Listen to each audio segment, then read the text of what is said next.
बघा मानसी, तुम्ही मला मागासपासून कितीही समजवण्याचा प्रयत्न केला तरी मला तुमचं काही ऐकायचं नाहीये.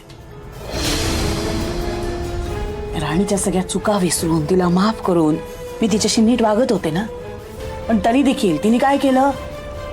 हे बघा ते चुकून झालंय. फुगडी खेळताना तिच्या गळ्यातली मोत्याची माळ चुकून पडली आणि ते मोती सांडले खालती आणि नेमका तुमचा पाय त्या मोत्यांवर पडला आणि तुम्ही घसरून पडला. बघा असा हात कोणाच्याही बाबतीत सुटू शकतो की नाही ते काही मला माहित नाही. मला एवढंच कळतंय की तिच्यामुळे सगळ्या बायकांसमोर माझा अपमान झाला. आता एवढे दिवस मी तिच्याशी नीट वागते ना, मग तिला काय झालंय माझ्याशी नीट वागायला? का म्हणून अशी वागते ती माझ्याशी? का मुद्दाम आधीच्या सगळ्याचा वचपा काढायचा आहे तिला? आता ते हे बघा मालती, तुम्ही भलतं सलतं विचार मनात आणू नका. मुळात आधी शांत व्हा बघू. तुम्ही आता गैरसमज करून घेऊ नका.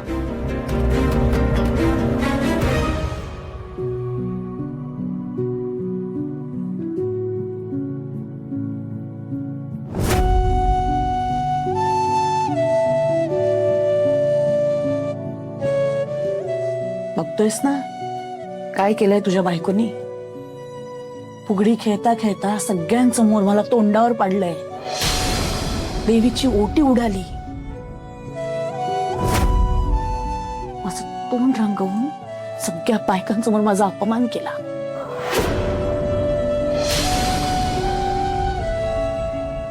आई, जे काही झालंय ते मला कळलंय. पूजेत जे काही झालंय ते चुकीचं झालंय मी मान्य करतो. पण राणीने हे काही जाणून बुजून नाही केलंय का? आणि हे बघ, तू जेवली नाहीस म्हणून तिनेही जेवण नाही केलंय, तिनेही उपवास नाही सोडलाय. तिला खूप वाईट वाटतंय. सकाळपासून तिनेही काही नाही खाल्लंय. छान. मला वाटलं तू तुझ्या आईच्या काळजीने इथे आला असशील जेवण घेऊन, पण नाही. तुला माझी नाही, तुला तुझ्या बायकोची काळजी आहे. आई, असं काही नाहीये. असंच आहे इंद्रा. मी इकडे तिच्यामुळे पडले, माझ्या हाताला एवढा मार लागला, पण तरी देखील तुला बाजू कोणाची घ्यायची? तुझ्या बायकोचीच. आई, तू समजतेस तसं काही नाहीये. दोघींचीही काळजी आहे मला. ऐक ना माझं, राग नको ठेवू मनात. मोठ्या मनाने माफ करून टाकणार राणीला प्लीज. आणि प्लीज माझ्यासाठी थोडं तरी खाऊन घे. तू आता काही म्हणालास नाही इंद्रा, तरी मला जेवायचं नाहीये. अहो कशाला हट्ट करताय? इंद्रा म्हणतोय ना, आता समजवतोय तुम्हाला. खाऊन घ्या आता 2 घास. आई, ऐक ना माझं, हवं तर राणीच्या वतीने मी माफी मागतो तुझी. हा प्लीज, मोठ्या मनाने तिला माफ कर. ऐक ना, कोणासाठी नाही पण ऍटलीस्ट मी सांगतो म्हणून थोडंसं खाऊन घे प्लीज. हे घे.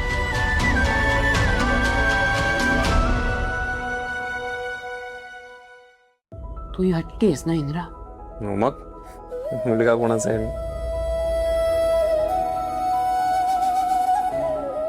ते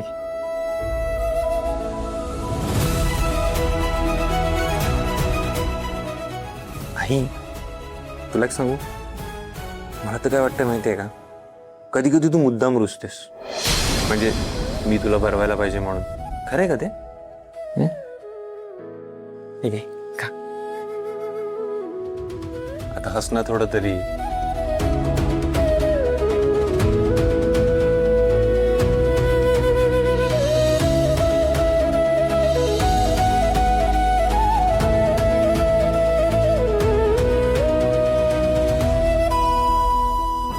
आई, मी काय म्हणतो, कोणासाठी का होईना पण मी सांगतोय म्हणून आपण ना जेवण झाल्यावर खाली जाऊ. नाही मी सांगतो म्हणून, मी सांगतो इंद्रा नाही, Please, मी please, अजिबात please. खाली येणार. आई प्लीज ऐक ना माझं. सगळं ऐकतेस ना तू माझं. पण जेवण झाल्यावर खाली जाऊया माझ्यासाठी. हे घे. ठीक आहे.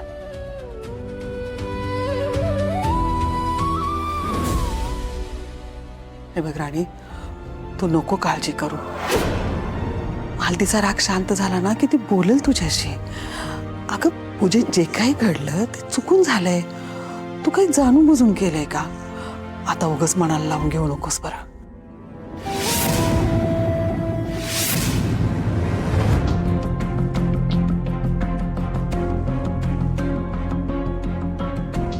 मारुती आई आल्या.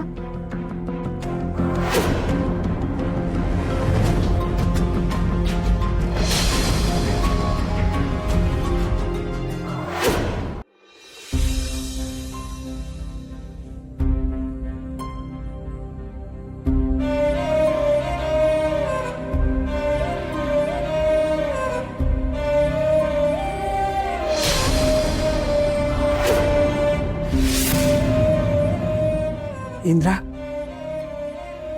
तिने काय खाल्लं का रे? हो, थोडं खाल्लंय आईने.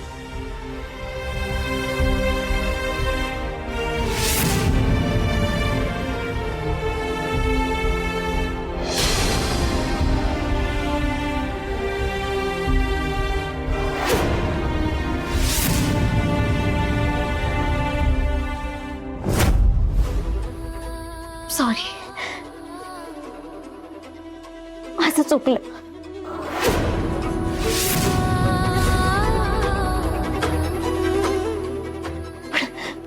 पण प्लीज मला माफ करा मालती मॅडम.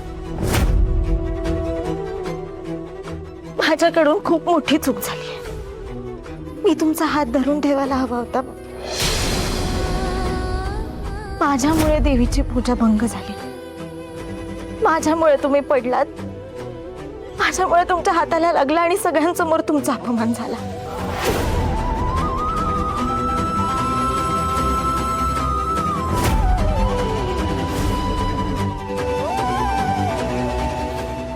एवढे सगळं कळतंय ना तुला, तरी सुद्धा फुगडी खेळताना मुद्दाम माझा हात सोडलास. सगळ्यांसमोर माझा अपमान झाला.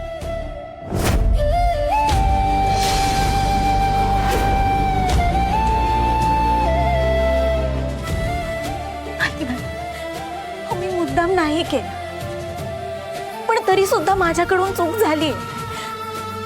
मी माफी मागते तुमची.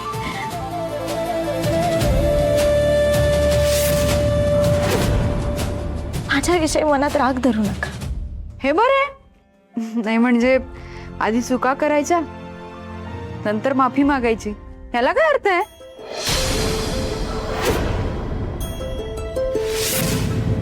उर्मिला, तू आता आणखी आगीत तेल ओतू नकोस बाई.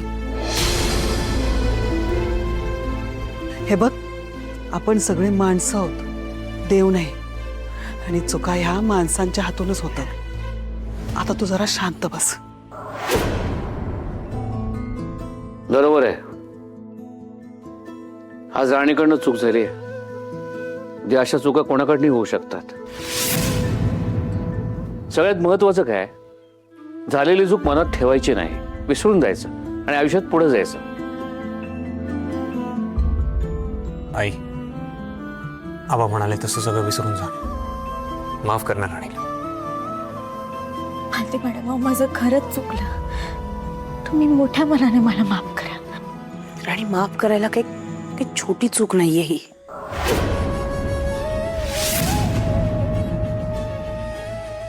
पडले मी, अख्खं तोंड माखलं होतं माझं. सगळ्या बायकांसमोर माझा अपमान झाला. आणि माझा झालेला अपमान मला सहजासहजी नाही विसरता येत.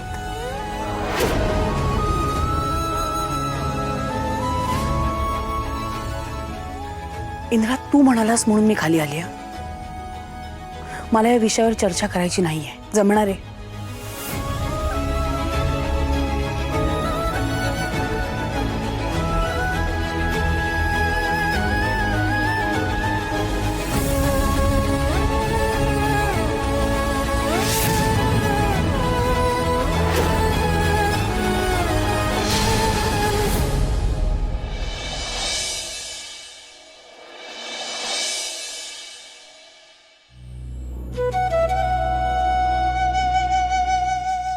आणि मालती मॅडमचं काही चुकलं नाही.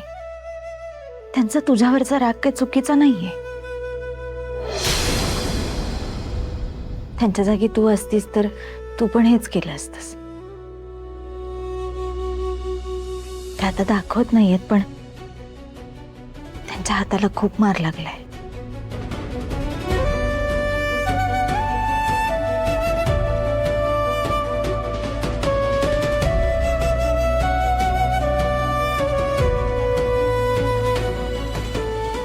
काय झालं?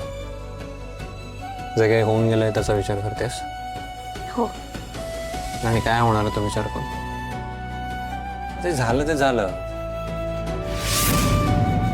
आता जे काही झालं ते उगाळत नको बसूस प्लीज. आणि जे काही होऊन गेलं ते आठवत बसलीस आणि तुझा उपवास आहे विसरलीस, माहितीये तुला? मला भूक नाहीये. अरे अशी कशी भूक नाहीये? हे बघ, आईने पण खाऊन घेतलंय आता, तू हट्ट करू नकोस. आणि भूक नाहीये काय भूक नाहीये? जरा चेहऱ्याकडे बघ, तुझ्या आरशात बघ. भूक नाहीये म्हणे. तू आता काही खाल्लं नाहीस ना, 4 पावलं सुद्धा चालता येणार नाहीये तुला, कळलं का? हट्ट करू नकोस, पटकन खाऊन घे. मालती मॅडम जेवल्या ना व्यवस्थित? हा, ती व्यवस्थित जेवली. मी स्वतः भरवलं तिला. आणि तू काय प्रश्न विचारत बसलीस? हे घे, उपवास सोड, खाऊन घे पटकन. नकोय मला जेवण. मी आज जेवणारच नाहीये. मी स्वतःला शिक्षा करून घ्यायचं ठरवलं. शिक्षा? हो.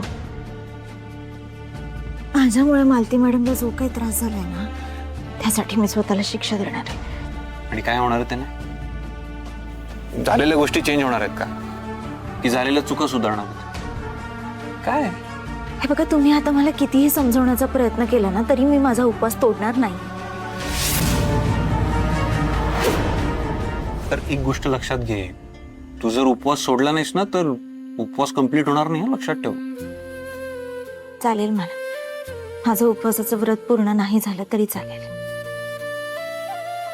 ठीक आहे, तू जेवणार नसशील तर मग मी पण कशाला जेवू, है ना?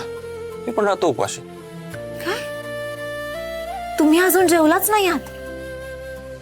तू उपाशी राह इथे आणि मी मस्त पोटभर जेवतो. हा, काय बोलतेस तू? तू जर जेवली नाहीस तर मी कसा जेवणार बरं? काय बोलताय तुम्ही? हे बघा, तुम्ही जेवून घ्या लगेच. मी जेवणार नाही. मी सांगितलं ना एकदा, जोपर्यंत तू जेवणार नाही तोपर्यंत मी पण जेवणार नाही. हे बघा, तुम्ही मला आता कितीही समजवण्याचा प्रयत्न केला तरी मी उपवास सोडणार नाही. मला उपाशी ठेवायचं की काय करायचं ते तू ठरव.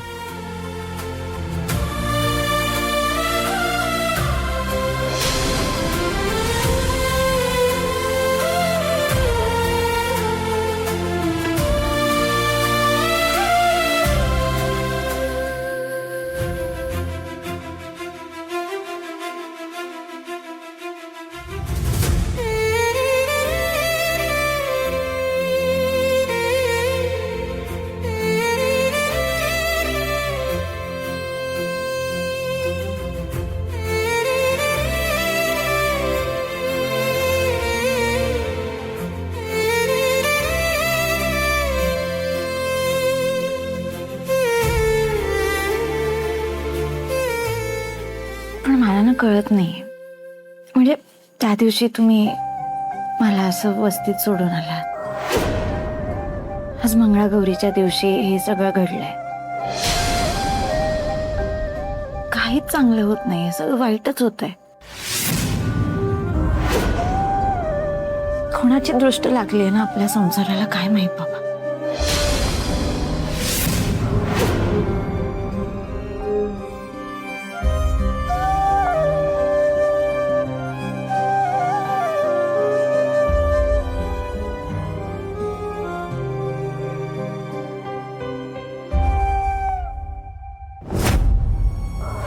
माझीच दृष्ट लागली.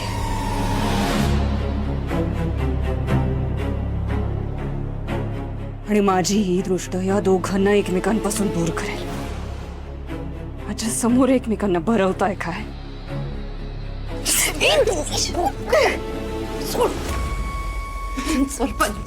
काय करतेस, तुला कळतंय का?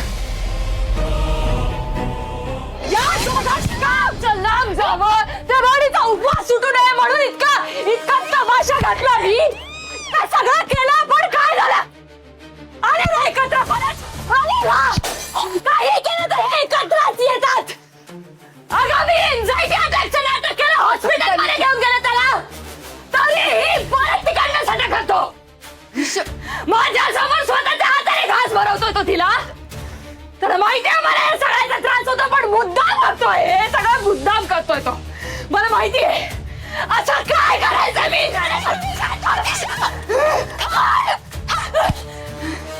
तू ना जरा शांत हो. हे सगळा तुझा तमाशा, हा गोंधळ आणि तुझा आवाज जर बाहेरून कुणी ऐकला ना, ते इंद्रा आणि राणी एकमेकांपासून दूर जातील की नाही माहित नाही, पण तू डेफिनेटली बाहेर जाशील ना या घरातून. जाऊ दे. काय? जाऊ दे. मी नाही घाबरत कुणालाच. मी त्या राणीला माझ्या इंद्रासोबत नाही बघू शकत का? मी म्हणाले होते ना तुला, anybody looks at my Indra, my blood starts boiling like anything. त्रास होतोय मला. तू जरा शांत हो. तू एक मिनिट थांब.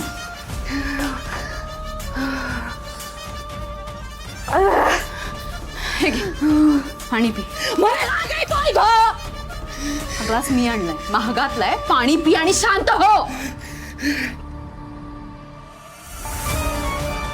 बस शांत. आणि एक गोष्ट कान उघडे ठेवून ऐक. ही अशी फालतूगिरी करून काहीही हाताला लागणार नाहीये आपल्या. कळतंय का? बरोबर आहे तसं. हे असले छोटे खेळ खेळून थर्ड क्लास प्लॅनिंग करून काही होणार नाही. काहीतरी मोठं करावं लागेल.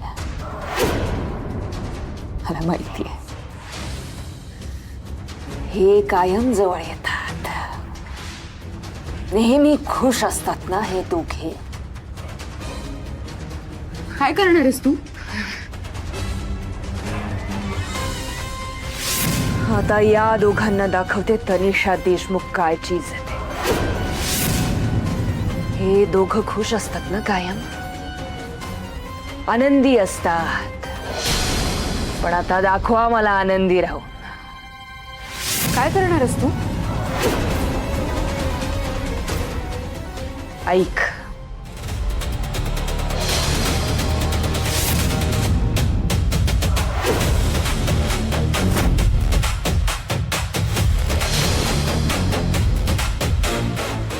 आता ते दोघं एकत्र येणार नाहीत, तर कायमचे दूर होणार.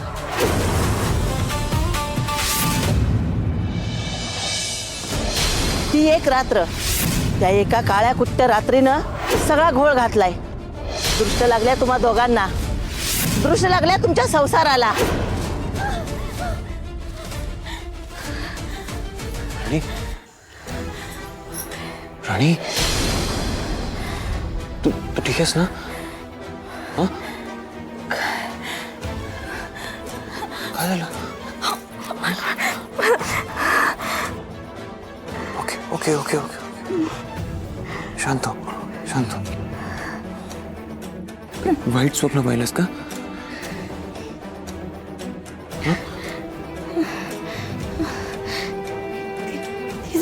ती झोकतीन आली होती माझ्या डोळ्यासमोर.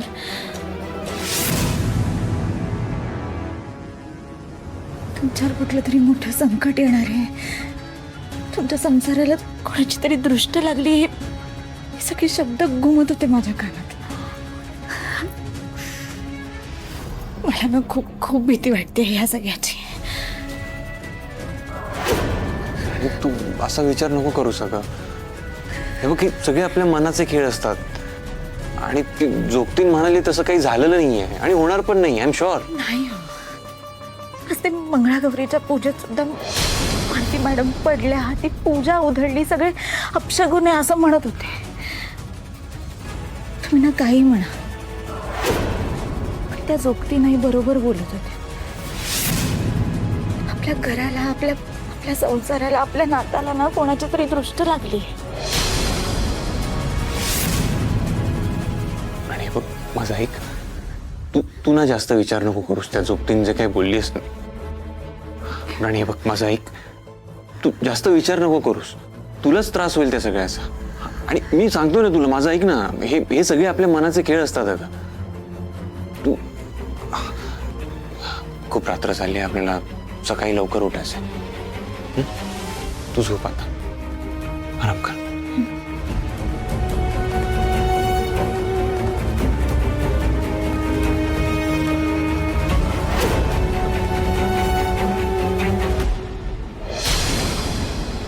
मी तुला समजावण्यासाठी जे काही बोललो ते खूप चुकीचं बोललो. तुझी शंका बरोबर आहे. ती ती जोगतीन आपल्याला जे काही बोलली आहे ते सगळं खरं सांगून गेली. खरं तर माझ्या हातून नको ते घडले आणि त्यामुळेच आपल्या घराला आपल्या नात्याला दृष्ट लागली. मला कळत नाहीये या सगळ्यातून बाहेर कसं पडू.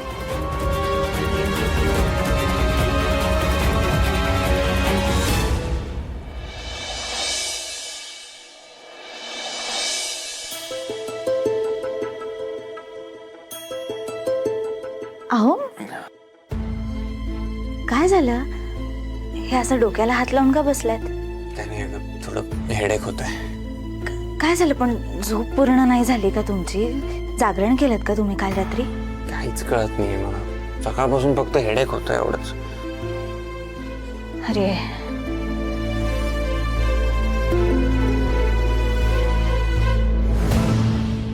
आधीच काल दिवसभर घडलेल्या प्रकारामुळे झोप लागत नव्हती. त्यात तुझ्या स्वप्नानंतर तर अजिबात झोप लागली नाही. अहो एवढा काय विचार करताय? जागरण झालंय तर झालंय, ठीक आहे, त्यात काय एवढं? हो कदाचित झोप नसेल झाली म्हणूनच दुखत असेल. बरं मी ना तुमच्यासाठी लिंबू पाणी घेऊन येते. तुम्ही आज कॉफी पिऊ नका, लिंबू पाणी प्या, बरं वाटेल तुम्हाला. आलेच. ओके बरं.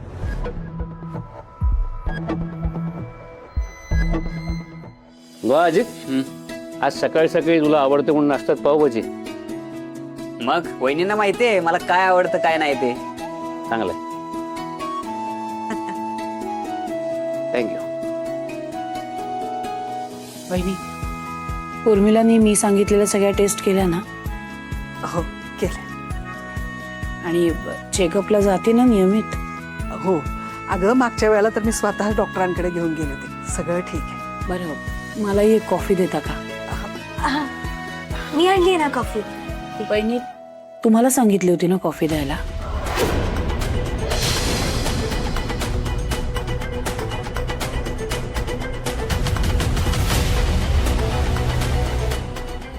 हे बघा माझं चुकलं.